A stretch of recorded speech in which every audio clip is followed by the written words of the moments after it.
Mis hermanos, Dios les bendiga. Bienvenidos a un repaso de la lección de escuela sabática. Hoy vamos a estudiar la lección número 10. Antes de iniciar, queremos invitarles, como siempre lo hacemos, que se suscriban al canal, que le den me gusta a los videos, que comenten y compartan. De esta manera van a poder ayudar a este ministerio para que podamos alcanzar a muchas almas con la verdad presente. Así que, hermanos, sean bienvenidos. Vamos a orar para que Dios dirija este repaso de la lección. Vengamos de rodillas. Bendito Señor que estás en el cielo, santificado sea tu nombre. Te agradecemos porque nos permites escuchar tu palabra, nos permites poder tener un repaso de la lección de escuela sabática. Te pedimos, Señor, que nos dé sabiduría, conocimiento para que podamos comprender este importante tema que viene trazando la lección de escuela sabática. Bendícelo, Señor, que todo sea para honra y gloria de tu nombre. Te lo suplicamos en el nombre de Jesús. Amén. Ok, hermanos, vamos a estudiar la lección número 10. La lección número 10 trae como título Las reglas del conflicto. El versículo para memorizar está en 1 Juan 3:8 y dice así: El que practica el pecado es del diablo, porque el diablo peca desde el principio. Para esto apareció el Hijo de Dios, para deshacer las obras del diablo. Aunque este texto es una alusión al primer homicida que fue Caín, que mató a Abel, según el contexto de Juan, pero es importante comprender que quien está abusando a Caín fue Satanás. O sea que desde esta perspectiva, el primero que quebrantó la ley fue Satanás. Y cuando analizamos el contexto, 1 Juan 3:4 dice que el pecado es infracción de la ley. Si unimos los dos textos, 1 Juan 3:4 y el versículo 8, el primer infractor de la ley fue Satanás. El primero que pecó fue Satanás en el cielo. Vimos la semana pasada de que el conflicto inició en el cielo. Y lo que vemos aquí en esta tierra es la repercusión de ese conflicto que inició en el cielo.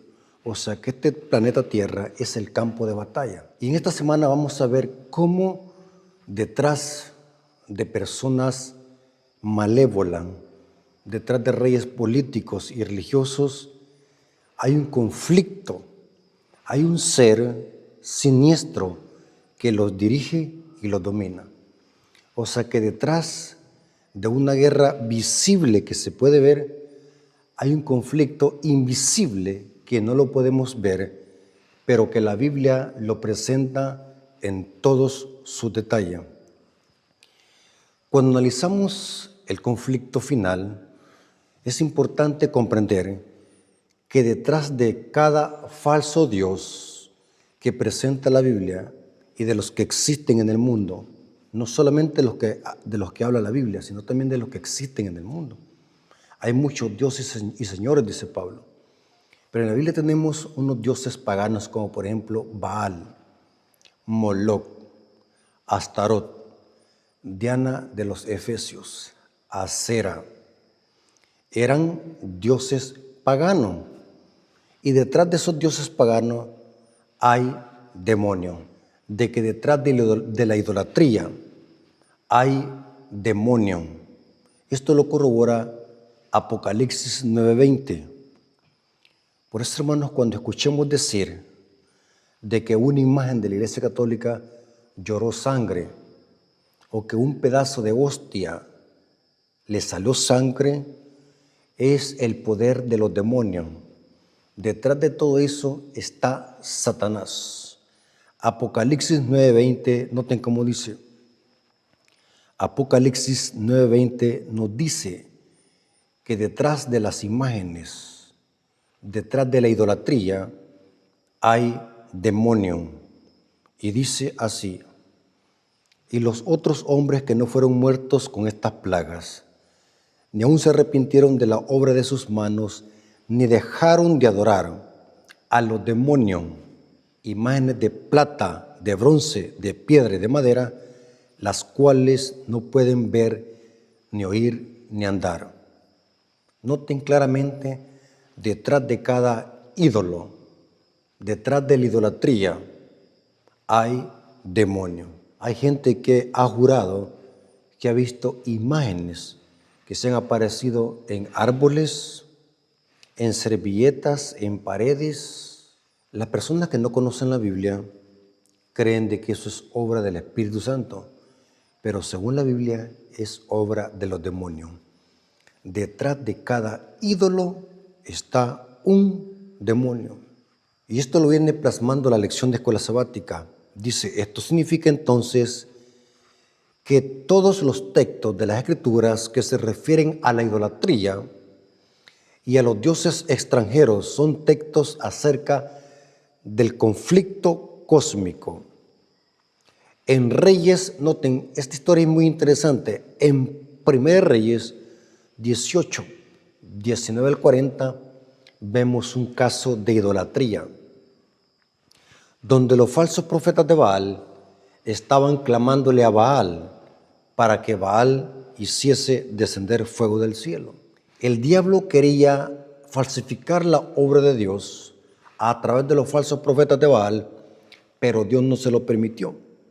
En 1 Reyes 18, 19 al 40, encontramos cómo el profeta Elías desenmascaró esta idolatría y puso en evidencia que el diablo es un mentiroso, un homicida. Es interesante, hermanos, que según la historia, esto está en 1 Reyes 18, 24. 1 de Reyes 18, 24 dice, noten lo que decían los falsos profetas de Baal. Porque aquí vemos de que Elías está usando un sarcasmo, está burlándose de los falsos profetas de Baal. Porque los falsos profetas de Baal, dice la Biblia, que pasaron desde la mañana hasta el mediodía clamando a Baal para que Baal hiciese descender fuego del cielo. Porque la evidencia de quién era el verdadero Dios era de que iba a descender fuego del cielo. Y aquí vemos esto en 1 Reyes 18, 24.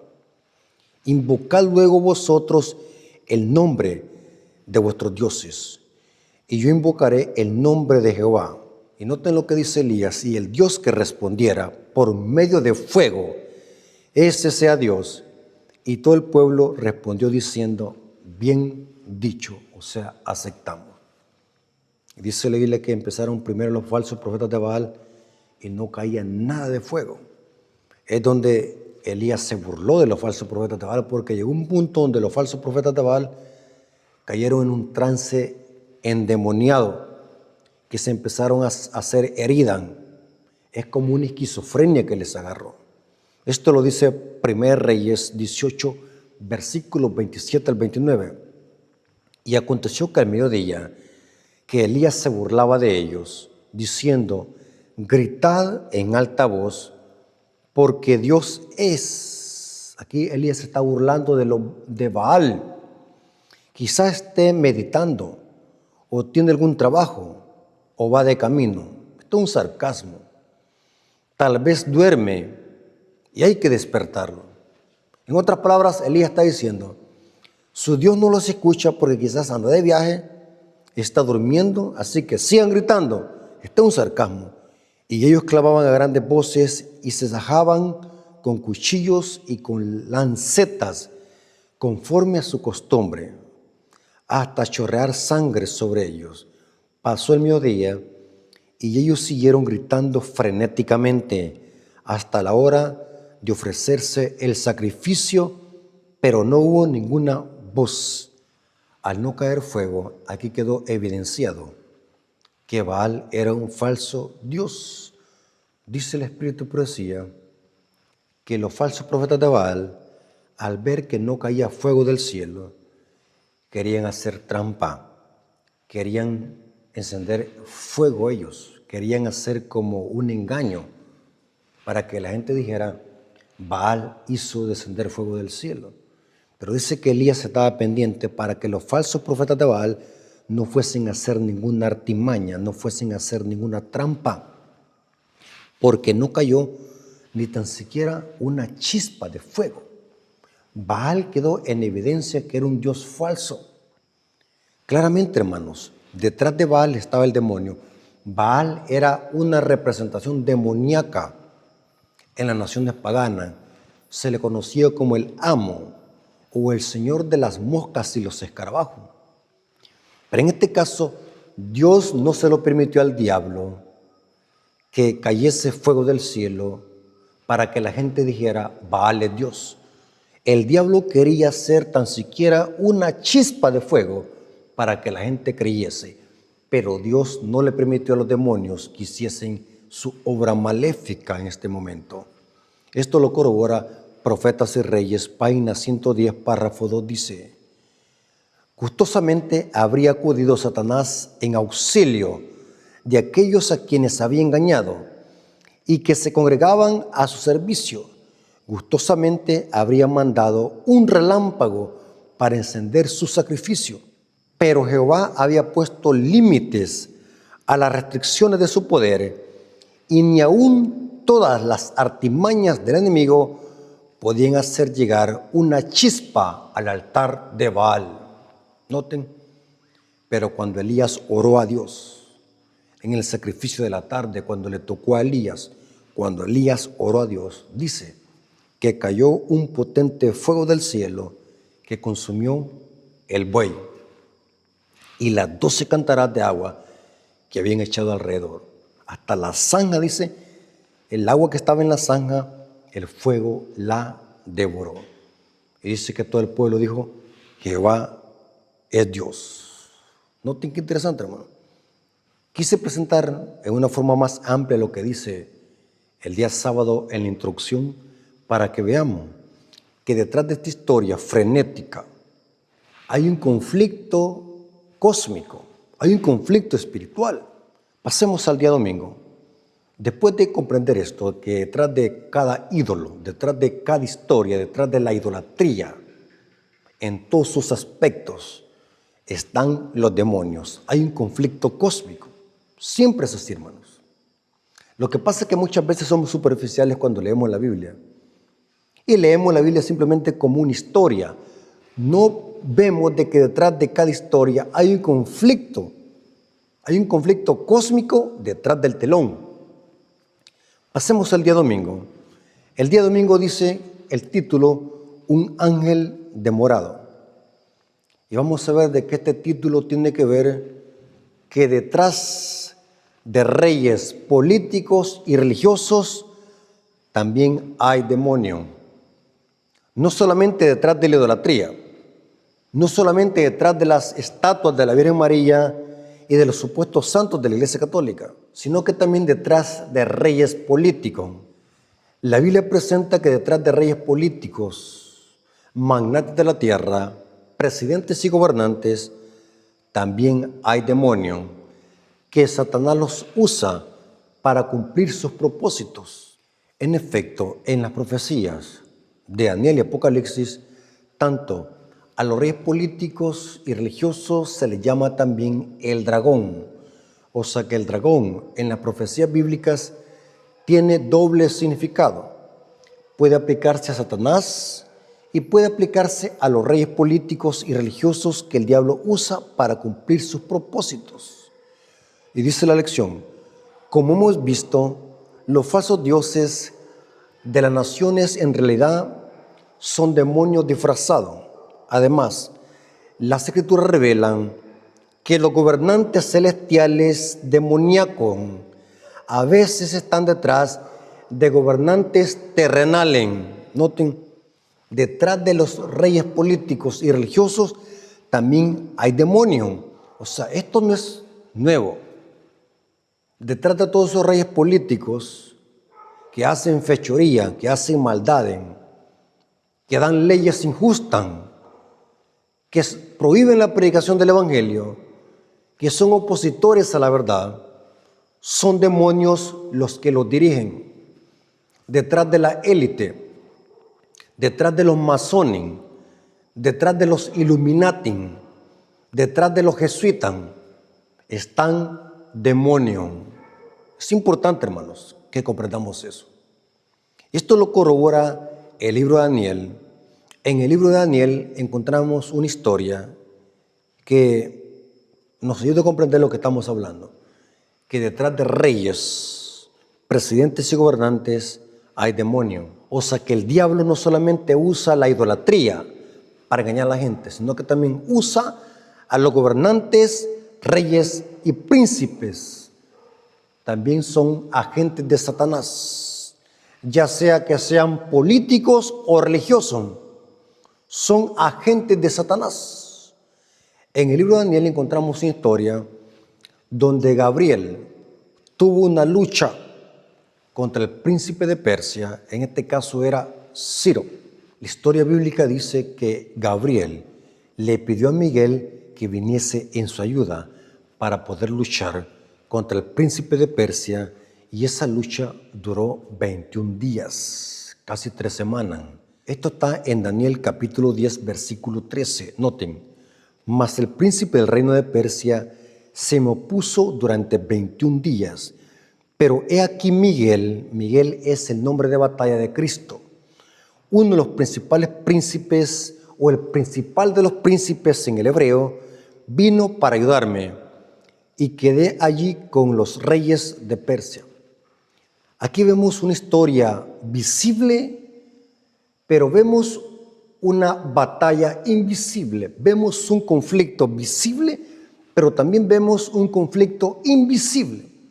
Esta historia nos presenta cómo Gabriel estaba luchando con el príncipe de Persia. Cuando hablamos del príncipe de Persia, no estamos hablando solamente de Ciro, sino que estamos hablando de que Satanás estaba usando a Ciro para que Ciro no diese el decreto de reconstruir a Jerusalén, porque este decreto iba a dar el inicio de las 70 semanas que iban a ser cortadas de las 2300 tardes y mañanas de Daniel 8:14. O sea que el diablo sabía que si Ciro y Artajerjes, rey de Persia, daban ese decreto, iba a iniciar la profecía apocalíptica de la purificación del santuario. Y el diablo sabía perfectamente bien eso. Y el diablo quería estorbar en esto. El diablo estaba usando a Ciro para que Ciro no diese ese decreto que inició en el año 457 a.C. Pero aquí cuando vemos de que dice que el príncipe de Persia se me opuso, dice Gabriel, era Satanás usando a Ciro. O sea que detrás de una guerra visible había un conflicto cósmico invisible. Gabriel estaba luchando contra Satanás, pero Satanás era muy fuerte, es muy fuerte, porque dice que Gabriel, dice que Miguel vino a ayudarle a Gabriel. Aquí dice, y aquí dice claramente, mas el príncipe del reino de Persia se me opuso durante 21 días. Pero he aquí Miguel, uno de los príncipes principales, vino para ayudarme y quedé allí con ellos y con los reyes de Persia. ¿Se encuentra, hermanos? Esto lo corrobora el espíritu de profecía en el libro Profetas y Reyes, página 418, párrafo 3. Mientras Satanás estaba procurando influir en las más altas potestades del reino de Medo-Persia para que mirasen con desagrado al pueblo de Dios, habían ángeles que obraban en favor de los desterrados. Todo el cielo estaba interesado en la controversia. Noten que detrás de una guerra visible había una guerra invisible, porque no se trata solamente de un conflicto terrenal, sino que hay un conflicto cósmico. Y aquí dice, por intermedio del profeta Daniel, se nos permite vislumbrar algo de esta lucha poderosa entre las fuerzas del bien y del mal. Durante 3 semanas, Gabriel luchó con las potestades de las tinieblas, procurando contrarrestar las influencias que obraban sobre el ánimo de Ciro. Noten, o sea que Ciro, aunque fue el ungido de Dios para sacar a Judá de Babilonia, que estuvo Judá cautiva 70 años, y Dios usó a Ciro para sacar a Judá de Babilonia y secar el Éufrates, el mensaje de Dios era que también Ciro y Astarjerjes dieran ese decreto de reconstruir nuevamente a Jerusalén, porque Jerusalén había quedado destruida por Babilonia en el año 586 a.C. Y ahora vemos de que Satanás está desanimando a Ciro para que Ciro no diese ese decreto. O sea que hay una lucha tremenda detrás de este conflicto. Dice, procuraba contrarrestar las influencias que obraban sobre el ánimo de Ciro. Y noten cómo dice, y antes que terminara la contienda, Cristo mismo acudió en auxilio de Gabriel. Este declaró, el príncipe del reino de Persia se me opuso contra mí 21 días. Y aquí Miguel, uno de los principales príncipes, vino para ayudarme. Porque aunque Satanás se oponga a la obra de Dios, Dios está en control. El diablo no pudo salirse con la suya. Dios obró en el corazón de Astarjerjes para que el decreto se diera y empezara la reconstrucción de Jerusalén en el año 457, donde inició a contarse las 70 semanas, que eran una parte cortada de las 2300 tardes y mañanas de Daniel 8:14, que anunciaban la purificación del santuario celestial. Noten, Dios está al control. Por eso, hermanos, yo siempre le he dicho, aunque aparentemente veamos de que el mal va avanzando y que el mal tiene el control, recordemos de que tenemos un Dios soberano y todopoderoso que está al control. Ahora pasemos al día lunes. En el día lunes dice el dragón de Apocalipsis. Es importante, hermano. Acabamos de ver de que el diablo está detrás de la idolatría. Acabamos de ver de que el diablo está también detrás de los reyes, de los gobernantes, presidentes y reyes. Pero ahora vamos a ver quién es el dragón en Apocalipsis. Es muy importante que comprendamos ese punto. El día lunes dice dragón de Apocalipsis. Este día nos presenta el alcance mundial de Satanás a través de la bestia y su imagen. Se implantará un gobierno mundial dirigido por dos bestias. Y detrás de estas bestias está Satanás. Noten, hermano, las bestias de Apocalipsis 13 representan dos poderes, dos potencias mundiales que al final de la historia van a actuar en concierto para establecer un falso sistema de nuevo orden mundial. Los adventistas del séptimo día hemos interpretado esta profecía que se refiere que tanto el papado del viejo mundo como los Estados Unidos de Norteamérica van a actuar en concierto para imponer la ley dominical o la marca de la bestia por la fuerza. Y detrás de esta coalición impía estará Satanás. O sea que el último intento de Satanás para gobernar el mundo será a través de dos bestias, una acuática y una terrestre. El papado y USA de Norteamérica. En Apocalipsis 13, 1 al 4, se nos habla de que el dragón es que está detrás de estos poderes políticos y religiosos que se presentan en Apocalipsis 13 como una bestia acuática y una bestia terrestre. Y dice así, Apocalipsis 13, versículo 1 al 4.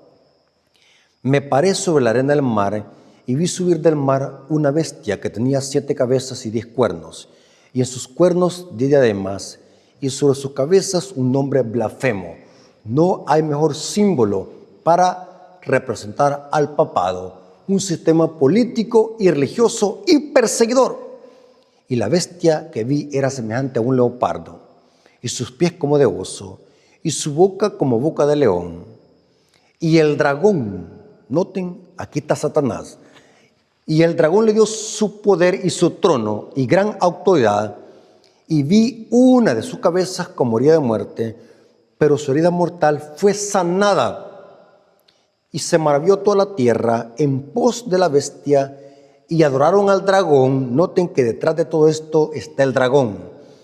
Y adoraron al dragón que había dado autoridad a la bestia, y adoraron a la bestia diciendo, ¿quién como la bestia y quién podrá luchar contra ella? El diablo a través de la de estas dos bestias, una acuática y una terrestre, va a gobernar el mundo, porque dice que todo el mundo será en pos de la bestia. Pero aquí vemos de que el dragón le dio su trono y grande autoridad a la bestia. El dragón aquí representa a Satanás, pero también tiene doble aplicación acá. El dragón también representa a Roma imperial, Roma de los Césares, que le cedió su trono y su poder a la otra Roma, o sea, el papado. Porque según Daniel capítulo 7, versículo 8, el cuerno pequeño se levanta de la cuarta bestia que es Roma, o sea, el cuerno pequeño de Daniel 7 y la bestia de Apocalipsis 13 es el mismo símbolo para el papado. O sea, el cuerno pequeño y la bestia es el anticristo de las profecías. El dragón simboliza acá a Satanás, pero también simboliza a Roma imperial. O sea, el dragón también representa a los mundanos, a los poderes políticos perseguidores. Son el dragón. O sea, cuando hablamos del dragón, tiene doble aplicación. Satanás y los poderes políticos. O sea, cuando un poder político o una nación persigue al pueblo de Dios o da leyes que van en contra de la ley de Dios, son el dragón. Por ejemplo, tenemos en Apocalipsis 12:4 cómo Satanás usó a Herodes para tratar de matar a Cristo. O sea, el diablo usando a un rey político romano, Herodes. Por eso es que el símbolo de dragón también se aplica a los poderes políticos, a los reyes políticos perseguidores. En Ezequiel 29:3 se aplica el símbolo de dragón a Faraón. ¿Y quién era Faraón? Un gobernante impío, un pagano, un idólatra. Ezequiel 29:3 dice: habla y di así ha dicho Jehová el Señor. He aquí yo estoy contra ti, Faraón, rey de Egipto, el gran dragón, que yace en medio de sus ríos, el cual dijo: mío es el Nilo, pues yo lo hice. Terrible, hermano. El espíritu de profecía en Testimonios para los Ministros, página 39, párrafo 1, dice claramente que el símbolo de dragón se puede aplicar a los poderes políticos perseguidores. Dice así, Testimonios para los Ministros, página 39, párrafo 1. Reyes, príncipes y gobernantes han colocado sobre sí mismos el rótulo del anticristo y son representados por el dragón, que va a hacer guerra contra los santos, los que guardan los mandamientos de Dios y tienen la fe de Jesús. En su enemistad contra el pueblo de Dios se muestran culpables también de la elección de Barrabás. Barrabás era un pagano, era un impío, en lugar de Cristo. Noten, hermanos, aquí acabamos de ver que el dragón en Apocalipsis tiene doble aplicación. Representa a Satanás y también a las potencias perseguidoras, a los príncipes, gobernantes, presidentes y reyes. Son el dragón. Mientras un rey político, mientras un presidente gobierna en su propia esfera y está en perfecta armonía con la ley de Dios, son como el cordero, son diáconos, son servidores de Dios, dice Pablo. Pero cuando un presidente abusa de su poder y da leyes arbitrarias y da leyes contrarias a la ley de Dios, ahí están hablando como dragón. Por eso, hermanos, no hay que confiar en los hombres. No hay que confiar en los seres humanos, ya sean gobernantes políticos o religiosos. Nuestra confianza tiene que estar en Cristo, porque los hombres, ya sean gobernantes religiosos o políticos, pueden cambiar y pueden llegar a ser usados por Satanás para perseguir al pueblo de Dios. Aquí lo dice la cita. Reyes y príncipes y gobernantes han puesto un rótulo del anticristo y son llamados o son representados como el dragón que perseguirá al pueblo de Dios que guarda los mandamientos. Pero es importante, hermanos, comprender que aunque estemos en un conflicto cósmico, aunque estemos en un conflicto visible que solamente lo podemos ver, que se desarrolla aquí en esta tierra, es importante comprender, hermanos, que en este conflicto hay un ganador. En este conflicto entre el bien y el mal hay un ganador y es Cristo Jesús. Apocalipsis 17, versículo 4 dice: pelearán contra el Cordero y el Cordero los vencerá, porque Él es el Señor de señores y Rey de reyes, y los que están con Él son llamados elegidos y fieles. Noten que aunque el diablo quiera hacer lo que quiera hacer, no podrá ganar este conflicto, porque Cristo es el vencedor. Y aunque la batalla sigue, el diablo fue derrotado en la cruz. Solamente falta que al diablo se le pisotee la cabeza, como dice Génesis 3:15. Pasemos al día martes. El caso de Job. En el día martes nos viene hablando de la historia de Job. El libro de Job nos presenta la naturaleza de este conflicto. Y vamos a ver que en la historia de Job vemos este conflicto cósmico, pero detrás de una historia. Vamos a ver que la historia de Job nos presenta que Satanás está detrás de este conflicto y quiere destruir al Hijo de Dios, en este caso Job. El diablo en los primeros capítulos de Job aparece como Satanás, pero desde el versículo 38 en adelante, el diablo aparece con otro nombre, se llama Leviatán. Ese mismo dragón, ese mismo Satanás, Leviatán, es el nombre mitológico del diablo. Leviatán para las culturas antiguas era un gran dragón de 7 cabezas que era el enemigo de los dioses. El profeta Moisés, que escribió el libro de Job, estaba familiarizado con esta terminología y con esta cultura, de simbolizar al Leviatán como el enemigo de Dios, pero que en Apocalipsis Leviatán es el dragón, es el diablo. En el libro de Job, capítulo 1, 9 al 12, se presenta la naturaleza de este conflicto, que aparentemente el odio es contra Job. No, el diablo, el odio es contra Dios.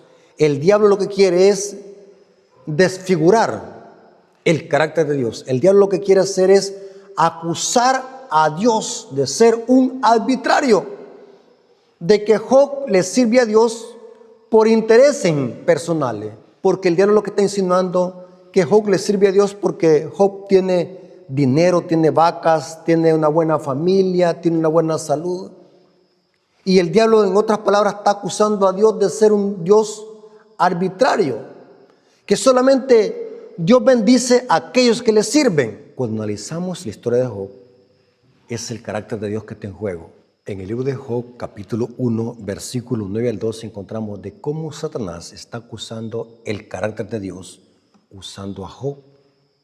O sea que la acusación no es primordialmente contra Job, sino que es contra Dios.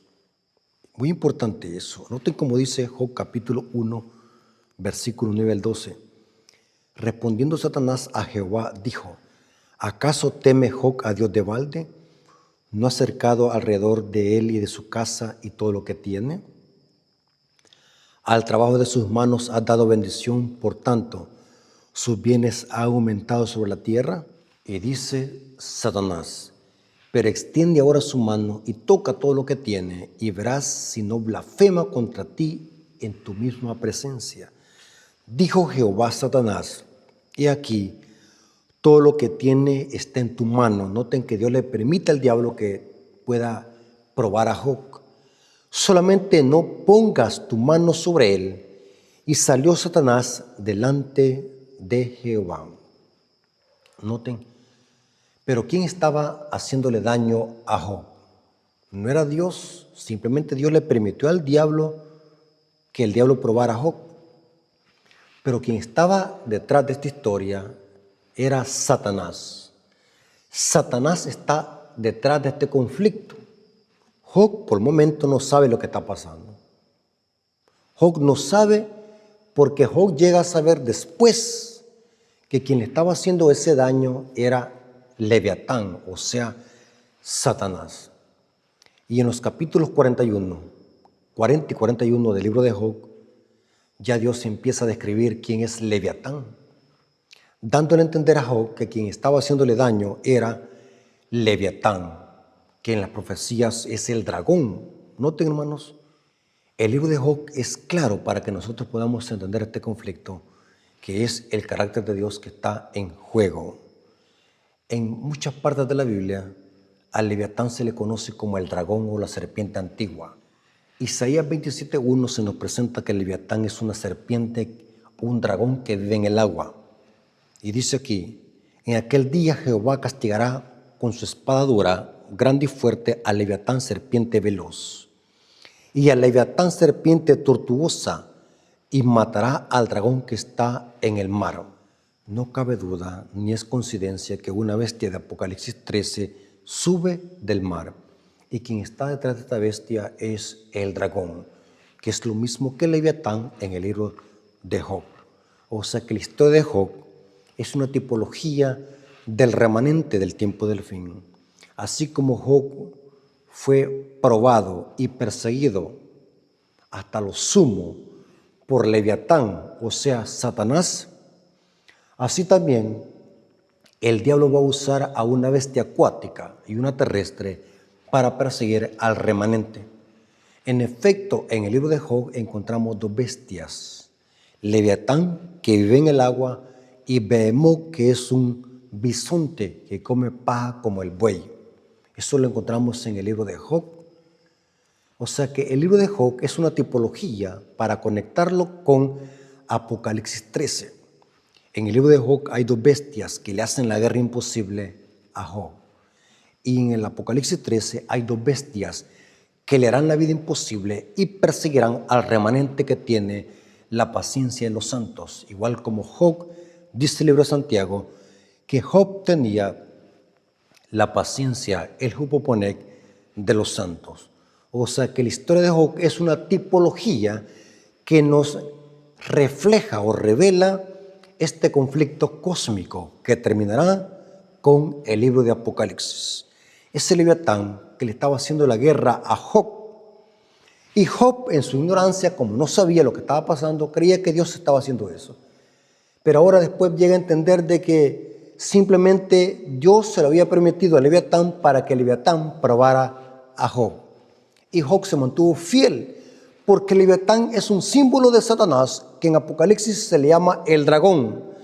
Apocalipsis 12, versículo 9 dice: y fue lanzado fuera el gran dragón, la serpiente antigua que se llama Diablo y Satanás, noten, el cual engaña al mundo entero, fue arrojado a la tierra y sus ángeles fueron arrojados con él.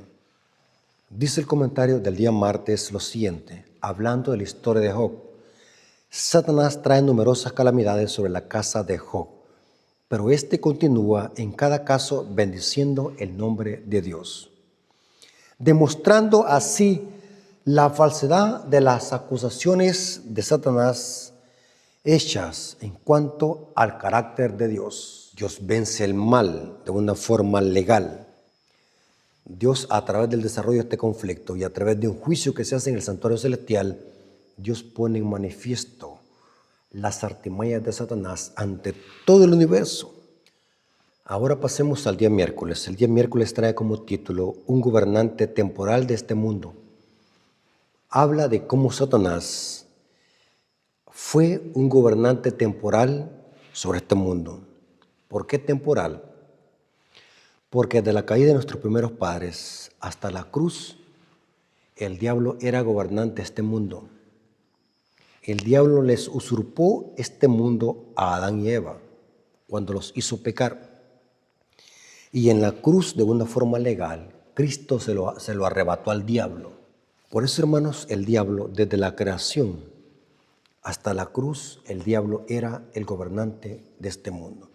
Desde que el diablo hizo pecar a nuestros primeros padres, el diablo se hizo príncipe y gobernante de este mundo. Pero el gobernante legal y legítimo es Dios por ser el creador de este mundo. El diablo solamente es un usurpador, un padre de la mentira, como dijo Cristo. Pero cuando vamos a la Biblia, el gobernante legal es Cristo. Esto lo dice Apocalipsis 11, versículo 15. El séptimo ángel tocó la trompeta y hubo grandes voces en el cielo que decían: los reinos del mundo han venido a ser de nuestro Señor y de su Cristo, y Él reinará por los siglos de los siglos.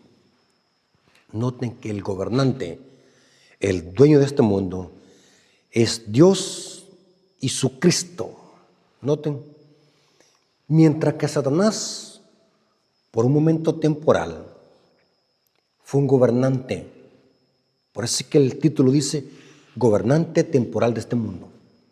Hay muchos pasajes bíblicos donde la Biblia presenta que el diablo fue el príncipe de este mundo. Y sigue siendo, pero no por ser el gobernante del mundo, sino por gobernar los hijos de la desobediencia. Es bien importante, pero el dueño legítimo de este mundo es Cristo. El diablo es el príncipe de este mundo por operar en los hijos de la desobediencia. Pero como el mundo, por ser creado, no pertenece a Satanás, sino que pertenece a Dios. Pero la Biblia presenta al diablo como príncipe de este mundo. Aunque el diablo sigue engañando al mundo, pero el diablo quedó desenmascarado en la cruz ante todo el universo, ante los ángeles y ante los mundos no caídos. En Juan capítulo 12, versículo 31 al 33. Noten cómo se presenta la obra maléfica del diablo. Ahora es el juicio de este mundo. Ahora el príncipe de este mundo será echado fuera. Esto se cumplió cuando Cristo murió crucificado. Y yo, si fuera levantado de la tierra, a todos atraeré a mí mismo. Y decía esto dando a entender de qué muerte iba a morir. Porque fue en la cruz, cuando Cristo fue crucificado, que el diablo de una vez por todas fue lanzado fuera del cielo. Y se cumplió lo que dice Apocalipsis 12, 7 al 12. En Apocalipsis 12 se oye un coro celestial donde se da gracias porque el diablo ha sido lanzado fuera, porque ha sido el acusador de nuestros hermanos. Ese coro celestial se cantó en el mismo momento que Cristo estaba siendo crucificado. El diablo fue echado fuera de una vez por todas. Antes de la cruz, el diablo podía ir al cielo a acusar a los hijos de Dios. Después de la crucifixión, el diablo fue echado por completo a esta tierra. Solamente hoy puede ir a los mundos no caídos a fastidiarlos, pero al cielo ya no puede ir. Esto lo corrobora el conflicto de los siglos en el tema, la desolación de la tierra.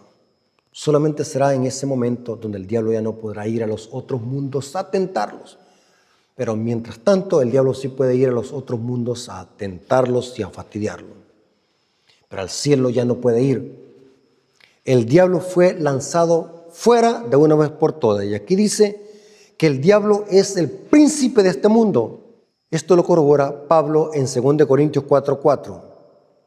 En los cuales el Dios de este siglo cegó el entendimiento de los incrédulos, para que no le resplandezca la luz del evangelio de la gloria de Cristo, la cual es la imagen de Dios. Noten, el diablo es el Dios de este siglo. El diablo es el Dios de este siglo que tiene cegado a los impíos, a los rebeldes, a los que rechazan el evangelio, a los que rechazan la ley de Dios, son cegados por el Dios de este siglo. Lucas capítulo 4, 5 al 8, se presenta como el diablo admite que ese reino, los reinos de este mundo, fueron dados a él cuando hizo pecar a Adán y Eva. Cuando Adán y Eva pecaron, automáticamente se dieron este planeta Tierra al diablo. Y el diablo lo reconoció: a mí sí me ha sido entregado este mundo. O sea que el diablo quería darle a Cristo algo usurpado, porque lo que estaba ofreciendo el diablo no era de él, era de Adán. Y lo que era de Adán era de Dios. O sea que, mire qué absurdo, Satanás está dando algo que no le pertenece. Nosotros decimos aquí en El Salvador un dicho: saludando con el sombrero ajeno. Gente que da algo que no es de él. Y aquí vemos lo que dice Lucas 4, 5 al 8. Cuando Cristo fue tentado por el diablo, noten lo que el diablo le dijo a Cristo. Y le llevó el diablo a un monte alto y le mostró en un momento todos los reinos de la tierra. Y le dijo, noten lo que le dice el diablo a Cristo: a ti te daré esta potestad y la gloria de ello. Dice el Espíritu Profecía que el diablo le mostró todos los reinos del mundo, los palacios, las riquezas del mundo, todo eso. Y el diablo le dijo: a ti te daré toda esta potestad y la gloria de ellos, porque a mí me ha sido entregado. ¿Quién se lo entregó? Adán. Y a quien quiera lo doy. Pero estaba dando algo que no era de él. Y si tú postrado me adoran. O sea que el diablo estaba buscando adoración. En otras palabras, el diablo estaba diciendo o insinuando: ¿para qué vas a ir a morir en la cruz? ¿Para qué vas a permitir que te escupan y te insulten? ¿Para qué vas a permitir que te cuelguen desnudo en una cruz? Simplemente, solamente arrodíllate, adórame y te haré todo esto sin necesidad que sufran. Pero Cristo no aceptó. Cristo tenía que arrebatarle este reino de una forma legal. Porque Cristo vino a esta tierra a deshacer las obras del diablo. Cristo bien hubiese podido ceder a la tentación y evitar tanto sufrimiento. Pero Cristo se mantuvo fiel al mandato del Padre, a la misión del Padre. Porque el diablo tenía que ser vencido en su propio terreno de una forma legal. Y noten lo que le dijo Cristo. Y respondiendo Jesús sí le dijo a la tentación del diablo: vete de mí, Satanás, porque escrito está: al Señor tu Dios adorarás y solo a Él servirás. Noten claramente que se presenta que el diablo es el gobernante temporal de este mundo, el usurpador, el hurtador, el ladrón que viene a matar y destruir. Aquí en el miércoles hay un comentario que nos ayuda a comprender más este punto. El Nuevo Testamento plantea un choque de reinos, el de la luz y el de las tinieblas, originado en Satanás y su rebelión. Parte de la misión de Cristo era derrotar el reino de Satanás. Pero ¿cómo lo iba a derrotar? De una forma legal. Para esto apareció el Hijo de Dios para deshacer las obras del diablo. 1 Juan 3:8. Noten. Hebreos 2:14 dice: así que por cuanto los hijos participaron de carne y sangre, Él también participó de lo mismo, para destruir por medio de la muerte al que tenía el imperio de la muerte, esto es, al diablo. Noten, Cristo derrotó al diablo de una forma legal y a través de la muerte y su sacrificio y su resurrección, Cristo le arrebató estos reinos de una forma legal al diablo. Y Cristo se lo volverá a dar a los redimidos. Eso que perdimos por la entrada del pecado, Cristo nos volverá a dar cuando reinemos con Él después de los 1000 años. Porque Cristo hará todo nuevo. Esta tierra no le pertenece al diablo. El diablo solamente ha venido a arruinar, a destruirla. Es el destructor. Esta tierra nos pertenece a nosotros, los hijos de Dios redimidos, que fuimos comprados por la sangre de Cristo. Dice la promesa: bienaventurados los mansos y los limpios de corazón, porque ellos recibirán la tierra por heredad. Porque esta tierra nos pertenece a nosotros, es de Dios, pero por ser nosotros hijos de Dios, somos herederos. El diablo no es el dueño de este mundo, somos nosotros, porque somos reyes y sacerdotes. Pasemos al día jueves. El día jueves dice límites y reglas. Nos viene hablando este día. El conflicto cósmico es principalmente una disputa acerca del carácter de Dios. O sea que el centro de este conflicto no somos nosotros primordialmente, no son los ángeles, no son los habitantes de los mundos no caídos. El centro de este conflicto es el carácter de Dios que está en juego. Noten, el conflicto cósmico es principalmente una disputa acerca del carácter de Dios, causada por las falsas acusaciones del diablo contra la bondad, la justicia y el gobierno de Dios. Esto estaba haciendo el diablo en el cielo. Cuando fue a acusar a Job, estaba acusando el carácter de Dios. Es una especie de pleito por el pacto cósmico. Un conflicto así no puede resolverse simplemente con poder, sino que requiere una demostración. O sea que Dios en este conflicto vindica su carácter. ¿Qué es vindicar? Es cuando alguien ha hablado mal de uno. Vindicar significa limpiar el nombre. Cristo bien hubiese podido destruir al diablo de una forma instantánea. El mal no tiene que vencerse con poder, sino con una demostración. Alguien puede decir, ¿cómo Dios, siendo soberano, quiere demostrar ante el universo que Él es justo? Sí, así trabaja Dios, hermanos. Quizás no podemos comprender este punto de una forma amplia, pero Dios se preocupa por lo que pensamos. Dios quiere atar todos los cabos. Dios quiere demostrar a través de un juicio, inclusive. El juicio para eso es. El juicio no es para informar a Dios. El juicio es para informar a todo el universo de que Él es justo. Y si hace algo en contra del pecado y los pecadores que rechazan su gracia, es porque Él es justo. Dios no necesita registrar los pecados en los libros para que no se lo olviden. Dios lo hace para informar al universo. Dios sabe quién es trigo y cizaña, pero Dios separa el trigo y la cizaña a través de un juicio, a través de un procedimiento, porque Dios quiere demostrar ante el universo y quiere vindicar su carácter. Podemos mencionar muchos ejemplos. Romanos 3:4. De ninguna manera, antes bien sea Dios veraz y todo hombre mentiroso, como está escrito, para que seas justificado en tus palabras y venzas cuando fueras juzgado.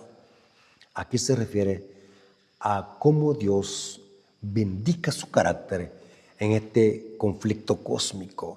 Según este pasaje de Pablo, quien está siendo juzgado por las acusaciones de Satanás en contra del carácter de Dios y contra de su gobierno es Dios. Dios está siendo juzgado primordialmente en este juicio, porque el centro de este conflicto es su carácter. Por eso es que dice el mensaje del primer ángel, la hora de su juicio ha llegado, porque es juicio de Dios. Dios está como centro de este juicio. El sentido de ser juzgado en este conflicto es porque el diablo ha acusado falsamente el carácter de Dios y su ley. Esta referencia Pablo la cita del Salmo 51, versículo 4, para que veamos de que quien está siendo juzgado es Dios por las acusaciones de Satanás en contra del carácter de Dios. Salmo 51, versículo 4 dice, contra ti solo he pecado, dice David, y he hecho lo malo delante de tus ojos, para que sea reconocido justo en tu palabra y tenido por puro en tu juicio. O sea que Dios es juzgado.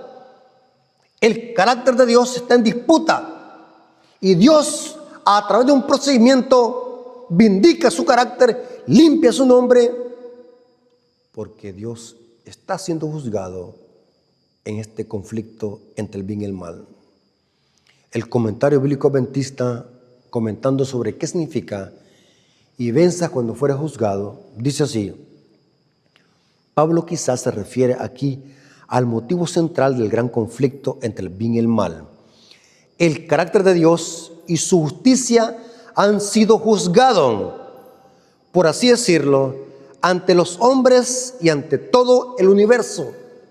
Y dice el comentario bíblico adventista, ver comentario de Romanos 3, 25 al 26. Hermanos, lo precioso de esta historia, lo precioso de este conflicto entre el bien y el mal, es que estamos de parte del ganador. Hermano, las promesas de las 7 iglesias terminan con esto: el que venciere y el que venciere. Hay una promesa que termina con el que venciere en cada una de las 7 iglesias de Apocalipsis. Porque el conflicto cósmico, el conflicto entre el bien y el mal, se trata de esto: vencer como Cristo venció.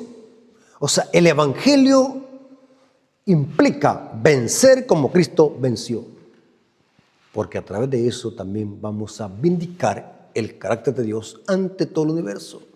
Lo dice Pablo y lo dice el rey Salomón. Hermanos, Dios les bendiga. Espero que este repaso de la lección haya servido para que podamos ampliar más el conocimiento.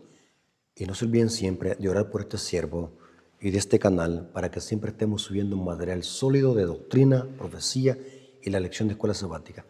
Dios les bendiga. Vamos a orar para terminar esta sesión. Oremos. Bendito Señor que estás en el cielo, santificado sea tu nombre. Te damos gracias por este repaso de la lección. Gracias por tu amor y tu misericordia. Gracias porque aprendimos y también pudimos comprender de que solamente hay un ganador en este conflicto cósmico.